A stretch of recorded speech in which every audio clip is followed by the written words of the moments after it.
The new tax filing deadline is fast approaching. It's coming quick here, and the pressure is on for those who still haven't filed. Local financial professional Tom Neumann from Drake and Associates joins us virtually this morning with some tips for last-minute filers. Tom, good morning. Thanks for being here. Good morning to you. Thank you for having me. Yeah, so we want to remind people the deadline is May 17th. Now, what happens if you have to file after? Yeah, that's a great question. Yes, the deadline is May 17th, but you can file for an extension if you need to.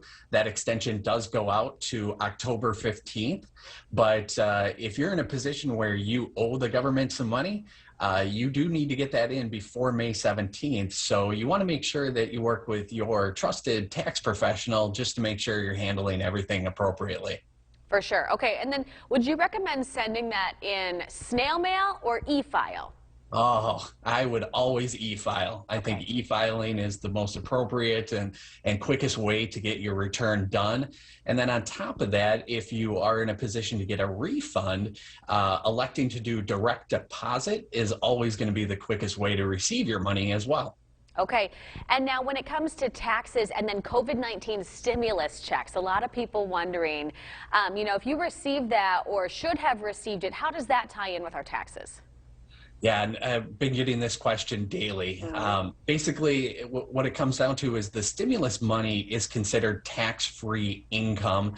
So there's nowhere on your taxes that you actually need to file it. Now, if you were in a position where you were supposed to get stimulus money, but you still haven't received it, you can actually file a form with your taxes to help get that sooner. So that might be something that you want to look into if you haven't received it. Okay, now how do unemployment benefits affect our taxes?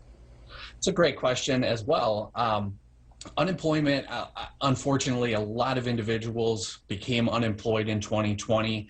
The recent passage of the American Rescue Package basically says that income from unemployment up to $10,200 is not taxable. So again, it's a situation where you really want to work with your tax professional to make sure you're covering it appropriately, but there is a small amount that is not taxable. Okay, and then if you worked from home at all during the pandemic, are there any deductions that we can take advantage of there? That would be great, but unfortunately not, unless you're self-employed and there are some things that you can do from that standpoint. But no, if you were just working from home, as millions of Americans were, there's not any deductions that you can take. But what I would consider is contributing to, say, like a traditional IRA to help with those deductions. So if you have any questions about setting that up or anything that we've talked about today, you can visit our website, which is wealthwisconsin.com. Okay, and just really quick, any other last-minute deductions we can take? Not at this point. Again, there's so much involved with taxes. It's always best to sit down with a professional just to make sure, because your unique situation may be vastly different than somebody else.